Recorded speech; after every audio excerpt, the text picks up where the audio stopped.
getting ready to plan our entire year's worth of preschool curriculum and activities. Got it on this list and it's broken down by month, and then within each month we've got a shape, a color, a letter, and a number. And I've printed it out so it's just an easy way to keep track and reference, and I can put this on the wall and quickly see what we're doing from month to month. But I find it really easy to collect a lot of materials and then print them or prep them or put them in a file on a computer and then just completely forget about them. So I wanted to get them all organized into the files month by month so that every month I can just pull out what we're doing, which letter, which color, which shape, all of that. So my materials are ready to go. For our alphabet learning, I will do a few activities, which will be an alphabet book, a mini book.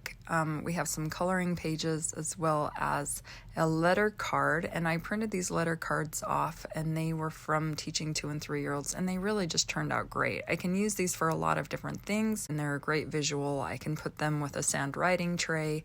We can use them for finger tracing. I can even use these with Play-Doh mats, and then also it came with these letter cards. My plan for these is, at the moment, this could change, but to cut these out and laminate them and put them in a basket with those objects on the picture cards. So it's just going to be kind of more of a matching and just really just getting exposure to the letters and the letter sounds and connecting that to words. And then we'll do an alphabet craft and just make a alphabet book by the end of the year. I'll get these all split up and divided up month by month with the letter of the month that we're doing, and I think these will turn out really nice. I am doing uppercase. I know there's a debate with this, but mostly because my children in my group are younger and we are connecting the letters at the moment with the beginning sound of their names. A lot of what they're doing right now as far as their letters go is just getting exposed to them, and they will probably, hopefully along the way, learn the names, and then next year I will do lowercase letters and we will begin writing, and I won't do them in alphabetical order. This year I am doing it in alphabetical order. Next year I will go with the CVC, the consonant, vowel, consonant order, so that we can start to write some words, and I'll break out my movable alphabet and we will learn words along with the letters. We have a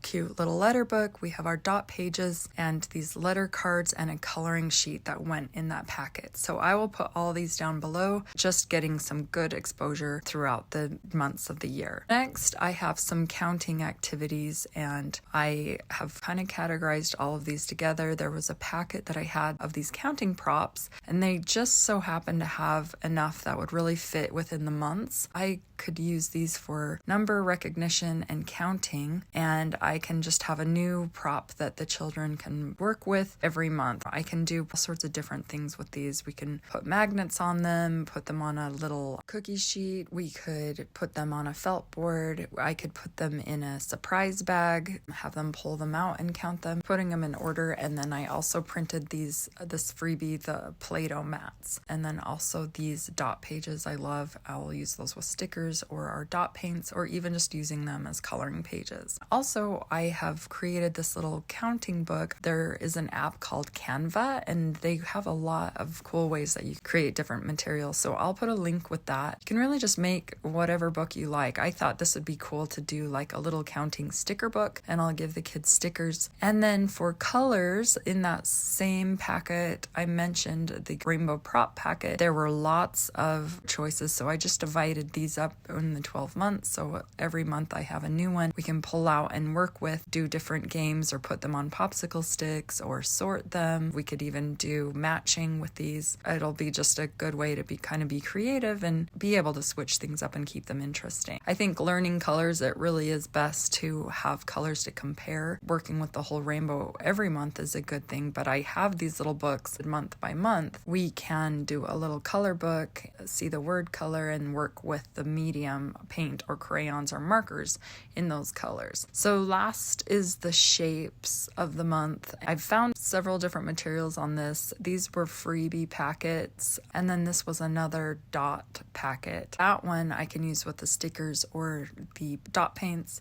or even markers. And then I found these printable shape books, and there's one for every shape. And then these are for pom-poms, but I could use these with buttons, or even I thought Play-Doh, and I could put it on a tray with a bowl of the pom-poms and they could match them. And then also these are just dot pages, and I think these would be really cute with the buttons, dot paints or stickers with those as well, so they can fill in the shapes. So I'll get all these filed and organized in the months. As you can see, it really just becomes so much materials, but if I can get a way to get it packed away and organized, then I won't really forget or miss out on what I'm eating, and then it doesn't turn into a big mess in a closet or on a shelf. What I've done here is I have this file organizer. I'm gonna go through each month from my academic planner, figure out what is going to go in each of these file compartments. I also got these tabbed file folders, and that's going to help me kind of separate things out. If I look for the month of September, I can see that the letters that we're doing, it's A, B, and C, so I'm just going to find those, put them away into one of these file folders. I can file it right into September, and I don't miss or forget anything, and it's all organized. I'm probably going to find other materials throughout the year, and I'm going to want to add them, and I can just shuffle that away, and I always have a reference guide to go, this is what we're doing in this month, so I know to put a triangle here, or what color, or whatever. It's just an easy way to have that all filed away. So I'm just going to go through and get all of this put together and organized, and it's going to feel so good. Here it is all put together. I've got all my files in here ready to go month by month, so at the beginning of the month when I'm ready to do those next letters, I can pull that file right out and good to go. I even have enough room here that I could put my theme materials in it if I wanted to go that far. There's plenty of space here. And then also when I go to do my review months, I can just pop those other things that we've already used and put them in the back of this file so they all stay nice and organized and they don't get lost. But it feels really good knowing that this is all done, and I can just be rest assured that we are going to be able to cover all of the bases this coming year, and I have all the materials that I took the time to find and pay for and prep, and they're all packed away safely, ready to go. If you have any questions, please let me know. Thanks for watching, but make sure to subscribe so you don't miss another video.